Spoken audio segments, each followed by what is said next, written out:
جی، بسم اللہ الرحمن الرحیم نحمدہ و نصلی و نسلم علی رسول الکریم اما بعد کل ہم روزے کے متعلق پڑھ رہے تھے، اور ہم نے کل کچھ وہ صورتیں بھی پڑھی تھیں جن کے اندر صرف قضا واجب ہوتی ہے، کفارہ واجب نہیں ہوتا۔ اچھا، بعض صورتوں میں کفارہ بھی واجب ہو جاتا ہے، اور کفارہ کیا ہوتا ہے؟ رمضان کا روزہ جب بندہ جان بوجھ کے توڑ دیتا ہے، تو اس صورت میں کفارہ آتا ہے۔ اور کفارہ کیا ہوتا ہے کہ ایک روزہ تو قضا کرنا ہوتا ہے جو روزہ توڑا ہوتا ہے، اور 60 مسلسل روزے رکھنے ہوتے ہیں۔ 60 مسلسل روزے رکھنے ہوتے ہیں۔ اگر اس میں سے کوئی ایک روزہ کسی وجہ سے چھوٹ جائے تو دوبارہ سے 60 روزے رکھنے پڑتے ہیں۔ مثال کے طور پہ درمیان میں کوئی، جیسے کہ عید الاضحیٰ آ گئی، تو اب وہ 4 دن روزے نہیں رکھیں گے، 10 کو، 11 کو، 12 کو، 13 کو، تو اب اس کا مطلب ہے دوبارہ سے اس کے بعد سے دوبارہ روزے رکھنے پڑیں گے پھر اس میں سے۔ اور جو عورتوں کے جو مخصوص ایام کے جو روزے چھوٹتے ہیں اس سے کوئی مسئلہ نہیں ہوگا، وہ ترتیب باقی رہے گی، کیونکہ ان کے لیے اس طرح ممکن ہی نہیں ہے کہ 60 روزے مسلسل رکھ سکیں، تو ان کے جو روزے چھوٹ جائیں گے، ٹھیک ہے نا۔ تو اس چیز کے اوپر سے کہتے ہیں جن صورتوں میں کفارہ واجب ہے، وہ شخص جس میں روزہ فرض ہونے کی تمام شرائط پائی جاتی ہوں، رمضان کے اس روزے میں جس کی نیت صبح صادق سے پہلے کر چکا ہو، ٹھیک ہے نا، رمضان کے اس روزے میں جس کی نیت صبح صادق سے پہلے کر چکا ہو، جان بوجھ کر منہ کے ذریعے سے پیٹ میں کوئی ایسی چیز پہنچائے جو انسان کی دوا یا غذا میں ہوتی ہے، یعنی اس کے استعمال سے کسی قسم کا جسمانی نفع یا لذت متصور ہو، اس کے استعمال سے سلیم الطبع انسان کی طبیعت نفرت نہ کرتی ہو، اگرچہ وہ بہت ہی قلیل ہو، حتیٰ کہ ایک تل کے برابر ہو، یا کوئی شخص جمع کرے یا کرائے، جمع میں خاص حصے کے سر کا داخل ہو جانا کافی ہے، منی کا خارج ہونا بھی شرط نہیں۔ ان سب صورتوں میں قضا اور کفارہ دونوں واجب ہوں گے، مگر یہ بات شرط ہے کہ جمع اس صورت سے کیا جائے جو قابل جمع ہو۔ زلزلہ آ رہا ہے، اللہ تعالیٰ آسانی کا معاملہ فرمائے سب کے لیے، جو ہے اس میں سے جو ہے اللہ تعالیٰ آسانی کا معاملہ فرمائے، اللہ خیر ٹھیک ہے جی۔ اچھا جی،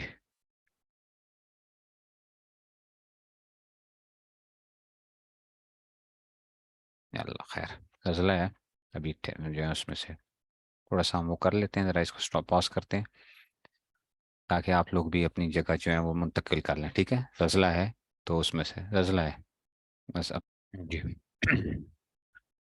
تو اب یہ بات چل رہی تھی کہ کفارہ کن کن صورتوں میں آتا ہے، یا کوئی شخص جمع کرے یا کرائے، جمع میں خاص حصے کے سر کا داخل ہو جانا کافی ہے، منی کا خارج ہونا بھی شرط نہیں۔ ان سب صورتوں میں قضا اور کفارہ دونوں واجب ہوں گے، مگر یہ ہے کہ شرط یہ ہے کہ جمع اس صورت سے ایسی عورت سے کیا جائے جو قابل جمع ہو، تو اس صورت میں کیا آئے گا؟ قضا بھی ہوگی اور کفارہ بھی ہوگا۔ وہ روزہ توڑ دے گا کھانے پینے کی چیز کو، یا دوائی کے طور پہ کسی چیز کو استعمال کر لے گا۔ اچھا، اس سے ایک نتیجہ کیا نکلتا ہے؟ مثال کے طور پہ اگر کوئی بندہ کاغذ کھا لیتا ہے تو کاغذ کھانے سے روزہ تو ٹوٹ جائے گا، قضا آئے گی، کفارہ نہیں آئے گا، ٹھیک ہے نا۔ اگر کوئی بندہ کاغذ کھا لیتا ہے، کیونکہ کاغذ کو کھایا نہیں جاتا، کوئی لکڑی ہے، لکڑی کھا لیتا ہے، تو لکڑی سے کھانے سے روزہ ٹوٹ جائے گا، لیکن کفارہ نہیں آئے گا اس کے اوپر، ٹھیک ہو گئی یہ بات جو ہے۔ تو اگر ایسی چیز کھائی یا پی جو دوا یا غذا کے طور پر استعمال ہوتی ہے تو بھی روزہ ٹوٹ جاتا ہے، اور قضا و کفارہ دونوں واجب ہیں، ٹھیک ہے نا۔ اور یہ کب ہوتا ہے؟ روزے کے توڑنے سے کفارہ اس وقت لازم آتا ہے جبکہ رمضان شریف میں روزہ توڑ ڈالے، اور ان کے سوا کسی اور روزے کے توڑنے سے کفارہ واجب نہیں ہوتا، جس طرح توڑے، ٹھیک ہے نا، اگرچہ وہ رمضان کے روزوں کی قضا ہی کیوں نہ ہو، ٹھیک ہے نا۔ البتہ اگر اس رمضان کے روزے کی نیت رات سے نہ کی ہو، یا رات سے نیت نہیں کی تھی، میں نے بتایا تھا، کل آپ سے عرض کیا تھا کہ آدھے دن سے پہلے نیت کی ہے، آدھے دن سے پہلے، رات سے نیت نہیں تھی، سحری سے نیت نہیں تھی، بعد میں نیت کی، مثال کے طور پہ 9-10 بجے آپ نے نیت کر لی کہ چلو میں روزہ رکھتا ہوں آج کا، 9-10 بجے، اور پھر اس کو توڑ دیا، تو اس سے کیا لازم آئے گا؟ اس سے قضا آئے گی، کفارہ نہیں آئے گا۔ یا روزہ توڑنے کے بعد کسی عورت کو اسی دن حیض آ گیا تو اس کے توڑنے سے بھی کفارہ واجب نہیں ہوگا، ٹھیک ہے نا۔ تو جو لوگ حقہ پینے کے عادی ہوں یا روزے کی حالت میں حقہ پیئیں تو ان پر کفارہ اور قضا دونوں واجب ہوں گے. جو حقہ پیتے ہیں، سگریٹ پیتے ہیں، تو اس صورت میں کیا ہوگا؟ ٹھیک ہے نا. تو یہ اس صورت میں وہ آ جائے گا. یہ بھی اس میں سے جو ہے نا. اچھا جی، اگر کوئی مسئلہ کیا ہے، اگر کوئی مقیم روزے کی نیت کے بعد مسافر بن جائے اور تھوڑی دور جا کر کسی بھولی ہوئی چیز لینے کے لیے اپنی رہائش گاہ پر واپس آئے اور وہاں پہنچ کر روزے کو فاسد کر دے تو اس کا کفارہ دینا ہوگا، اس لیے کہ اس وقت وہ شرن مسافر نہیں تھا، اگرچہ وہ ٹھہرنے کی نیت سے نہیں گیا تھا اور نہ وہ ٹھہرا. مثال کے طور پہ ایک آدمی لاہور کا آدمی ہے، وہ لاہور سے باہر نکل گیا، سفر پہ جا رہا تھا، واپس آیا کہ گھر سے میں نے کوئی چیز اٹھانی تھی. گھر جب واپس آیا اور گھر میں آ کے لاہور میں آتے اس نے کیا کر دیا؟ روزہ توڑ دیا. لاہور میں آتے روزہ توڑ دیا. تو اب اس صورت میں اس پہ کیا ہوگا؟ قضا بھی آئے گی اور کفارہ بھی آئے گا. ٹھیک ہے نا. تو قضا بھی آئے گی اور کفارہ بھی آئے گا. ٹھیک ہے نا. یہ تو ایک بات ہو گئی ہے. اب آگے جو ہے کہتے ہیں کہ جناب رمضان کے مہینے میں اگر کسی کا روزہ اتفاقاً ٹوٹ گیا تو روزہ ٹوٹنے کے بعد بھی دن میں کچھ کھانا پینا درست نہیں، پورا دن روزے داروں کی طرح رہنا واجب ہے. اگر کسی وجہ سے روزہ ٹوٹ جاتا ہے رمضان کے اندر، ٹھیک ہے، تو اب آپ کیا ہیں اس میں سے پھر آپ پورا دن روزے داروں کی طرح رہو گے.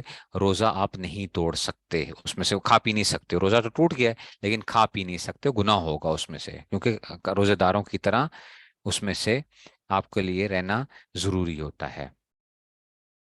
ٹھیک ہے. پھر اسی طرح ایک مسئلہ جو ہوتا ہے کہ دانتوں میں گوشت کا ریشہ اٹکا ہوا تھا یا چھالیے کا ٹکڑا یا کوئی اور چیز تھی، اس کو زبان سے یا خلال سے نکال لیا. جیسے ہوتا ہے نا ہمارے دانتوں میں کوئی چیز پھنسی ہوئی ہوتی ہے، ہم اس کو باہر نکال لیتے ہیں زبان سے. ٹھیک ہے نا. تو کہ اس میں سے کفارہ آئے گا. مسئلے کا پتہ نہ ہونا کافی نہیں ہوتا. دیکھو، ایک ہوتا ہے کہ مسئلے کا پتہ نہیں ہے، مسئلے کا پتہ نہیں ہے تو لا علمی جو ہوتی ہے، کوئی آپ کے پاس کیا نہیں ہوتی ہے، کوئی اس چیز کی دلیل نہیں ہے آپ کو، کوئی اس میں چھوٹ نہیں ملتی لا علمی کے اندر جو ہوتی ہے. تو دانتوں میں گوشت کا ریشہ اٹکا ہوا تھا یا چھالیے کا ٹکڑا یا کوئی اور چیز تھی، اس کو زبان سے یا خلال سے نکال لیا لیکن منہ سے باہر نہیں نکالا. اچھا، منہ سے باہر نہیں نکلا، وہ جیسے گوشت کے ٹکڑے پھنس جاتے ہیں، وہ منہ سے باہر نہیں نکلا، وہ خود بخود حلق میں چلا گیا. تو وہ چیز اگر چنے سے کم ہے تب تو روزہ نہیں ٹوٹتا، اور چنے کے برابر یا اس سے زیادہ ہے تو روزہ ٹوٹ گیا. البتہ اگر منہ سے باہر نکال لیا تھا پھر اس کے بعد نکل گیا تو ہر حال میں روزہ ٹوٹ گیا، چاہے وہ چیز چنے کے برابر ہو، اس سے کم ہو، دونوں کا ایک ہی حکم ہے. یہ بڑا مسئلہ پیش آتا ہے. لوگ کیا کرتے ہیں جو ہے نا کھا لیتے ہیں، کوئی چیز کھائی ہوئی ہوتی دانتوں کے اندر، سحری کر لی ہوتی ہے، اب سحری کے بعد کیا کرتے ہیں، دانتوں سے کوئی چیز باہر نکالی، ایک ریشہ، گوشت کا ریشہ جو تھا وہ باہر نکالا اور پھر منہ میں ڈال کے اندر نکل گئے تو روزہ ٹوٹ جائے گا. یاد رکھو، اگر آپ نے کیا نہیں کیا تھا، منہ سے باہر نہیں نکلا تھا اور وہ خود بخود کیا ہو گیا، خود بخود چلا گیا اندر، یا اگر چلا بھی گیا اس میں سے، منہ سے باہر نہیں نکلا اور نیچے چلا گیا اور چنے سے کم مقدار میں تھا، چنے سے کم مقدار تھا تو روزہ نہیں ٹوٹے گا. ٹھیک ہے نا. تو یہ اس میں سے یہ جو چیزیں اس میں سے آ رہی تھیں. پھر اسی طرح ہی بعض جگہوں کیا ہے کہ جن وجوہات کی بنا پر روزہ توڑنا جائز ہوتا ہے. اچانک ایسا بیمار ہو گیا کہ اگر روزہ نہیں توڑے گا تو مر جائے گا یا بیماری بہت بڑھ جائے گی تو روزہ توڑ دینا درست ہے. جیسے اچانک پیٹ میں ایسا درد اٹھا کہ بےتاب ہو گیا یا سانپ نے کاٹ لیا تو اس حالت میں دوا پی لینا اور روزہ توڑ دینا درست ہے. ایسی پیاس یا بھوک لگی کہ مر جانے کا ڈر ہے تو اب بھی روزہ توڑ دینا درست ہے. لیکن میں نے آپ سے ایک عرض کر دیا کہ اگر خدا نخواستہ ایسی کوئی صورت پیش آ جائے، اگر ایسی کوئی صورت پیش آ جائے تو آپ نے دوائی کے ذریعے سے یا کھانے پینے کی کسی چیز کے ساتھ اپنا روزہ نہیں توڑنا. کیونکہ اس میں کیا ہوتا ہے، بعض دفعہ انسان کو شک ہوتا ہے کہ کیا میری ایسی حالت تھی یا نہیں تھی کہ جس میں روزہ توڑنا جائز تھا. تو اس کا طریقہ کار کیا ہے کہ آپ کوئی کاغذ کا ٹکڑا لے کر پہلے وہ کھا لو. اگر بہت زیادہ طبیعت خراب ہو گئی ہے اور اس طرح لگ رہا ہے کہ بھئی اب جو ہے نا برداشت نہیں ہو رہا، تو کاغذ کا ٹکڑا کھا کے کر لو گے، یا ٹیشو پیپر ہے وہ تھوڑا سا کھا لیا، اس سے روزہ ٹوٹ جائے گا آپ کا. روزہ ٹوٹ جائے گا اور کفارہ نہیں آئے گا، روزہ ٹوٹ جائے گا اور کفارہ نہیں آئے گا، اس کے بعد آپ دوائی استعمال کر لو، اس کے بعد دوائی استعمال کر لو، ٹھیک ہے نا؟ تو یہ اس لیے جو ہے نا، ٹھیک ہے نا؟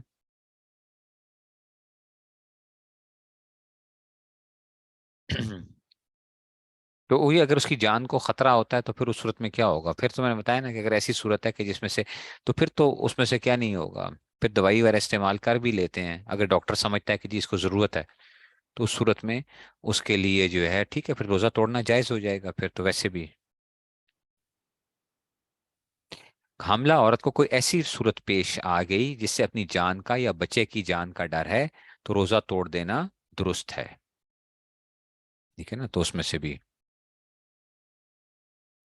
یہ بات دوبارہ بتا دوں کہ اگر خدا نخواستہ ایسی صورت پیش آ جاتی ہے کہ جس کے اندر انسان سے برداشت نہیں ہو رہا روزہ، تو آپ ڈائریکٹ پانی سے یا کھانے کی چیز کو استعمال کر کے یا دوائی کو ڈائریکٹ استعمال پھر بھی نہ کرو، ایسی صورت اختیار کرو جس میں پکا پتا ہو کہ کفارہ نہیں آ رہا، تو اس صورت میں کیا کرو کہ کاغذ کا ٹکڑا، جس کو کاغذ کو کھایا نہیں جاتا عام طور پہ جو ہوتا ہے کاغذ کو، تو کاغذ کو آپ نے کھا لیا، جب کاغذ کو کھا لو گے تو روزہ ٹوٹ جائے گا اور کفارہ نہیں آئے گا آپ کے، اس کے بعد آپ دوائی استعمال کر لیں، ٹھیک ہے نا؟ کاغذ ہو گیا، لکڑی کی کوئی لکڑی کو تھوڑا سا لکڑی کا کوئی حصہ کھا لیا آپ نے، ٹھیک ہے نا؟ یا جو ہوتے ہیں یہ جو پیکنگ مٹیریل ہو گیا، کوئی ایسی چیز کو کھایا نہیں جاتا عام طور پہ جو ہوتا ہے، تو اس کو آپ وہ کر لو۔ جن وجوہات کی بنا پر روزہ نہ رکھنا جائز ہے، اگر ایسی بیماری ہے کہ روزہ نقصان دیتا ہے اور یہ ڈر ہے کہ اگر روزہ رکھے گا تو بیماری بڑھ جائے گی یا دیر سے صحیح ہوگا یا جان نکل جائے گی، تو روزہ نہ رکھے، جب ٹھیک ہو جائے تو اس کی قضا رکھ لے، لیکن صرف اپنے دل سے ایسا گمان کر کے روزہ چھوڑ دینا درست نہیں ہے، بلکہ جب کوئی مسلمان دیندار طبیب کہہ دے کہ روزہ تم کو نقصان دے گا، تب چھوڑ دینا چاہیے۔ آپ کسی وہ دیندار طبیب سے مراد یہ ہے کہ جناب علی وہ ایسا بندہ ہے کہ جو کہ روزہ رکھتا ہو، جس کو روزے کی فکر ہوتی ہے، ٹھیک ہے نا؟ اب آپ کہو کہ جناب علی کوئی بہت بڑا ولی اللہ ڈاکٹر میں ڈھونڈ کے آؤں تو میں اس سے پوچھوں گا مسئلہ جو ہے نا، تو ایسا نہیں، ایسا ڈاکٹر جو کہ کیا ہے، جس کو روزے کی اہمیت کا پتہ ہو، ٹھیک ہے نا؟ روزے رکھنے والا ہو، روزے کی اہمیت کا پتہ ہے، وہ کہتا ہے کہ بھئی دیکھو آپ کے لیے کیا ہے، یہ روزہ خطرناک ہے آپ کے لیے، تو اس کی اس صورت میں کیا ہے، آپ کے لیے روزہ نہ رکھنا کیا ہوگا، جائز ہوگا اس میں سے، ٹھیک ہے نا؟ اگر حکیم یا ڈاکٹر کافر ہے، شریعت کا پابند نہیں، تو اس بات کا اعتبار سے اس کے کہنے سے روزہ نہ چھوڑے، ٹھیک ہے نا؟ اسی طرح ہی اگر حکیم نے تو کچھ نہیں کہا لیکن خود اپنا تجربہ ہے کہ کچھ ایسی نشانیاں معلوم ہوئی جن کی وجہ سے دل گواہی دیتا ہے کہ روزہ نقصان دے گا، تب بھی روزہ نہ رکھے، اور خود تجربہ کار نہ ہو اور اس بیماری کا کوئی حال معلوم نہ ہو، تو صرف خیال کا اعتبار نہیں، اگر دیندار حکیم کے بتائے بغیر اور بغیر تجربے کے اپنے ہی خیال کی بنا پر رمضان کا روزہ توڑ دے گا تو کفارہ دینا پڑے گا، اگر روزہ نہ رکھے گا تو گنہگار ہوگا، ٹھیک ہے نا؟ تو اس میں سے یہ جو ہے، اسی طرح ہی اگر بیماری سے ٹھیک ہو گیا لیکن ابھی ذوف باقی ہے اور یہ غالب گمان ہے کہ اگر روزہ رکھے گا تو پھر بیمار ہو جائے گا، تب بھی روزہ نہ رکھنا جائز ہے، ٹھیک ہے نا؟ اس طرح ہی اگر کوئی سفر میں ہو تو اس کے لیے بھی روزہ نہ رکھنا جائز ہے، پھر بھی پھر کبھی اس کی قضا رکھ لے، جو مسافر ہوتا ہے، ٹھیک ہے نا؟ تو اس میں سے تو مشورہ تو کیا جا سکتا ہے، اس سے مشورہ کیا جا سکتا ہے پھر اپنے غالب گمان کے اوپر، اگر ایک بندہ پاکستان سے باہر ہے، کافر ہے، ڈاکٹر جو ہے اس سے مشورہ کر لے کہ اس سے پوچھے کہ جناب کتنی دیر تک جو ہوتا ہے نا ایسی سچویشن کے اندر ایک بندہ برداشت کر لیتا ہے، تو وہ اس کا ایک مشورہ وہ کرتے ہوئے پھر اپنی طبیعت کے اوپر تقاضے کے اوپر جو ہے اس کے اوپر عمل کرے گا، ٹھیک ہے نا؟ تو یہ اس میں سے آ جاتا ہے،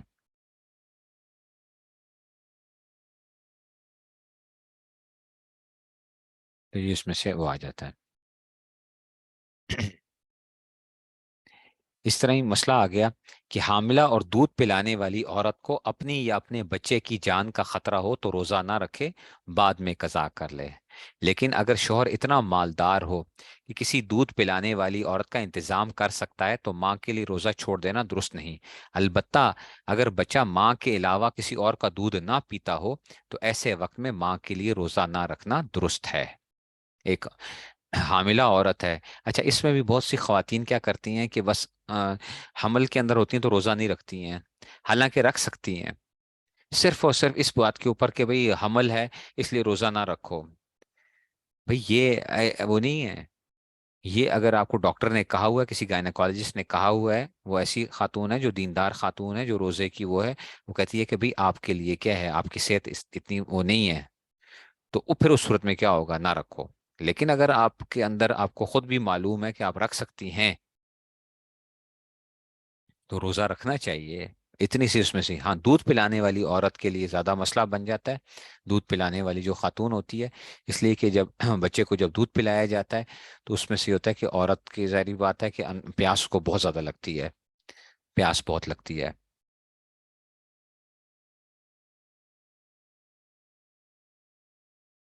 ٹھیک ہے نا، تو آج کل کے ہاں یہی ہے کہ اگر بچہ دودھ کا ڈبے والا دودھ جو ہے استعمال کر سکتا ہے بچہ، تو پھر اس صورت میں کیا ہے، اگر یا اس کو عادی ہے اس چیز کا، پہلے سے ہی اس کو عادی بنا لیا، تو دودھ والا اگر باپ جو ہے وہ خرچہ اس کا برداشت کر سکتا ہے تو پھر اس صورت میں ہو جائے گا یہ بھی جو ہے۔ اگر عورت اجرت لے کر کسی بچے کو دودھ پلا رہی ہو، پھر رمضان آ گیا، تو اگر روزے کی وجہ سے بچے کو نقصان پہنچنے کا ڈر ہو تو اس کے لیے بھی روزہ نہ رکھنا درست ہے۔ کہ ایک عورت جو کہ کیا تھی، جو بچے کو دودھ پلانے کے لیے رکھی ہوئی تھی، اس کو جو ہے وہ کیا، وہ بھی روزہ نہ رکھنا اس کے لیے بھی درست ہے کہ اس صورت میں سے۔ ٹھیک ہے نا، اچھا عورت کو حیض آ گیا یا بچہ پیدا ہوا اور نفاس شروع ہو گیا تو حیض اور نفاس کی مدت میں روزہ رکھنا درست نہیں ہے عورت کے لیے جو ہے، اگر اسی دن جس دن وہ آ گیا تو اس میں سے روزہ بھی اس میں سے ہو گیا۔ مسئلہ نمبر 15، اگر رات کو پاک ہو گئی تو اب صبح کو روزہ نہ چھوڑے، اگر رات کو نہ نہائی ہو تب بھی روزہ رکھ لے اور صبح کو نہا لے۔ اگر صبح ہونے کے بعد پاک ہوئی تو اب پاک ہونے کے بعد روزے کی نیت کرنا درست نہیں، لیکن کچھ کھانا پینا بھی درست نہیں، بلکہ دن بھر روزے داروں کی طرح رہنا چاہیے۔ ایک عورت اگر جو ہے وہ پاک ہو جاتی ہے اور اتنی دیر پہلے پاک ہو جاتی ہے، سحری کا وقت ختم، صبح صادق سے اتنی دیر پہلے پاک ہو جاتی ہے کہ اس کو غسل کا وقت ملتا ہے، اگرچہ غسل نہ بھی کیا ہو لیکن اس کو اتنا وقت مل رہا تھا کہ وہ غسل کر سکتی تھی، ٹھیک ہے نا، اتنی دیر پہلے پاک ہوئی، مثال کے طور پہ سحری سے 10 ایک منٹ پہلے پاک ہو گئی، تو 5 منٹ میں کیا کیا جا سکتا ہے، غسل کیا جا سکتا ہے 5 منٹ کے اندر جو ہے، کیونکہ پانی ایک مرتبہ پانی بہانا ہوتا ہے جسم کے اوپر، اور کلی کرنا اور ناک منہ بھر کے کلی کرنا اور ناک میں پانی ڈالنا ہوتا ہے، تو اگر اتنی دیر پہلے پاک ہو جائے تو اس صورت میں کیا ہوگا، اس کے لیے پھر روزہ رکھ لینا چاہیے۔ ہاں اگر وہ بالکل این 1 منٹ پہلے، 2 منٹ پہلے یا 3 4 منٹ پہلے وہ اس پہ سحری کے صبح صادق سے پہلے پاک ہو رہی ہے تو آج کے دن وہ روزہ نہیں رکھے گی، لیکن پورا دن وہ روزے داروں کی طرح رہے گی، پورا دن روزے داروں کی طرح رہے گی۔ یہ مسئلہ بڑا اہم ہے، خواتین اس میں کوتاہی کرتی ہیں، خواتین اس میں کوتاہی کرتی ہیں، وہ کہتی ہیں ہم نے کیونکہ غسل نہیں کیا ہوا اس لیے آج ہم روزہ نہیں رکھتے ہیں، تو اگر اتنی دیر پہلے پاک ہو گئی، 10 15 منٹ پہلے، 20 منٹ پہلے پاک ہو چکی تھیں، تو اب اس کیا ہو گیا، اس کا مطلب ہے کہ اس دن کا روزہ ان کو رکھنا چاہیے۔ ٹھیک ہے جی، تو یہ اس میں سے یہ مسئلہ بھی ایک وہ آ جاتا ہے۔ اچھا کفارے کا بیان کیا ہے، کہ یہ میں نے آپ کو بتا دیا کہ جی کفارے کی وجہ سے اس میں سے تو حیض یا نفاس کی وجہ سے اگر درمیان میں کچھ روزے چھوٹ گئے تو کفارہ صحیح نہیں ہوا۔ اگر نفاس ہو گیا، بچہ پیدا ہو گیا، اب اس کے پاس جب نفاس آ گیا تو اب کیا ہوگا، صرف اور صرف عورت کو حیض کی وجہ سے چھوٹ ملتی ہے، نفاس کی وجہ سے بھی چھوٹ نہیں ملتی ہے، 60 مسلسل روزے رکھنے پڑتے ہیں اس کو۔ ٹھیک ہے جی، تو یہ اس میں سے اس لیے رمضان کا کفارہ بڑا خطرناک ہوتا ہے۔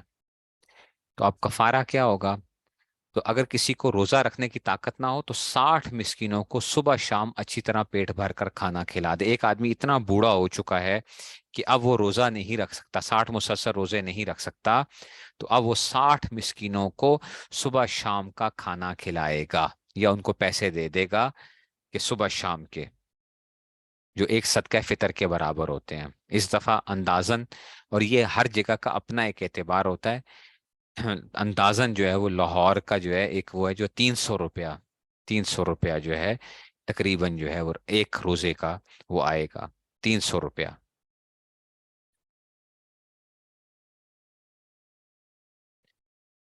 غسل کی بات نہیں ہے، پاک ہونے کی بات ہے خاتون کی.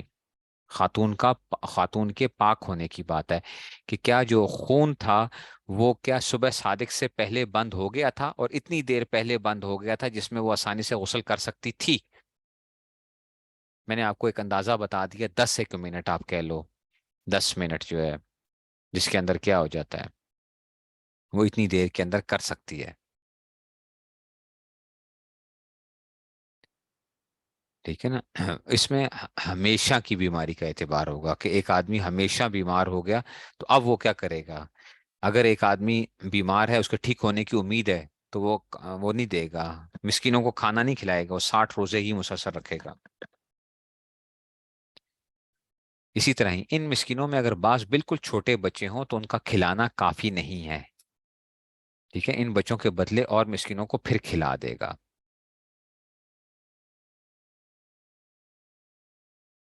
ایک 2 منٹ پہلے پاک ہونے والے روزے کی نیت نہیں کرے گی، نہیں وہ اس کا نہیں وہ کر سکتی، کیونکہ وہ اس کا وہ غسل نہیں کر سکتی نا، اس کا غسل سے.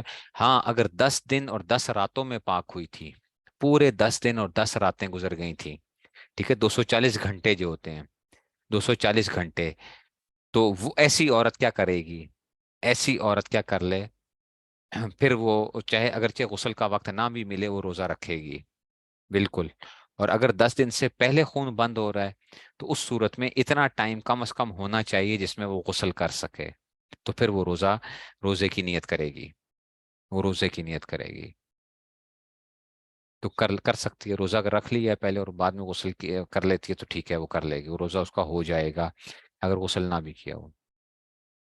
300 فدیہ بھی ہے، وہی ایک بندے کا جو ہے نا، 300 فی بندہ جو ہے نا وہ بنے گا نا 300 روپیہ. تو 60 سے ضرب دیں تو 18,000 روپیہ. 300 کو 60 سے ضرب دیں تو 18,000 روپیہ کیا ہوگا. اگر ایک آدمی اتنا بوڑھا ہو گیا ہے، اتنا وہ ہو گیا کہ اس میں سے، تو اس کو کفارے کی جو ہوگی وہ 60 مسکینوں کا وہ بنے گا پھر. اگر کھانا نہ کھلائے، اگر کھانا نہ کھلائے بلکہ 60 مسکین کو کچا اناج دے دے تو بھی جائز ہے. ہر ایک مسکین کو اتنا دے دے جتنا صدقہ فطر دیا جاتا ہے، صدقہ فطر میں. ٹھیک ہے نا، اگر اتنے اناج کی قیمت دے دے تو بھی جائز ہے. ٹھیک ہے نا، تو اس میں سے بھی کیا ہوگا، یہ بھی کافی ہوگا. اسی طرح ہی اگر ایک ہی مسکین کو 60 دن تک صبح شام کھانا کھلایا، یا 60 دن تک کچا اناج یا اس کی قیمت دیتا رہا، تب بھی کفارہ صحیح ہو گیا، تب بھی صحیح ہو جائے گا کفارہ. ٹھیک ہے نا. اور اس طرح ایک مسئلہ، اگر 60 دن کا اناج حساب کر کے ایک فقیر کو ایک ہی دن میں دے دیا تو یہ درست نہیں ہے. آپ کہتے ہو 18,000 روپیہ پکڑ کے نا آپ نے ایک ہی بندے کو دے دیا، 18,000 روپیہ آپ نے ایک ہی بندے کو دے دیا. ٹھیک ہے نا. تو یاد رکھو یہ ایک دن کا ادا ہوگا، 60 دنوں کا ادا نہیں ہوگا. اس کے لیے 60 بندوں کو، یا اس کو 60 دنوں میں دو، 60 دنوں میں دو، ہر روز صرف ایک دن کا وہ دو اس کو، ایک دن کا 300 روپیہ. یا پھر یہ ہے کہ اس کو جو ہے نا، تو یا 60 مسکینوں کو دے دو، یا ایک بندے کو دینا ہے تو پھر 60 دن تک دو، 60 دن تک. اس طرح اگر ایک ہی دن اگر 60 دفعہ کر کے دیے تب ایک دن کا ادا ہوا، 59 مسکینوں کو پھر دینا چاہیے. اس طرح قیمت کا بھی حکم ہے، یعنی ایک دن میں ایک مسکین کو ایک روزے کے بدلے سے زیادہ دینا درست نہیں ہے. اگر کسی فقیر کو صدقہ فطر کی مقدار سے کم دیا تو کفارہ صحیح نہیں ہوا. ٹھیک ہے نا. اب مسئلہ آ گیا. اب جو مسئلہ جو پوچھا بھی یہ اور یہاں پہ بھی وہ آ رہا ہے. یہ بات یاد رکھنا کہ یہ لوگ ہم سے مسئلہ پوچھتے ہیں، اور عام طور پہ لوگوں کے ساتھ یہ مسئلہ پیش آتا ہے کہ بہت سے لوگ ہوتے ہیں جو اپنی زندگی کے اندر پہلے نیکی کی طرف شوق نہیں ہوتا. ٹھیک ہے نا. ہاں یہ تو ہاں 30 روزوں کا کفارہ ہوگا، 18,000 کیا ہوگا، 30 روزوں کا ہوگا، 36,000 بن جائے گا. ٹھیک ہے نا. 18,000 یہ واقعی میں نے تو کیا کیا اس میں سے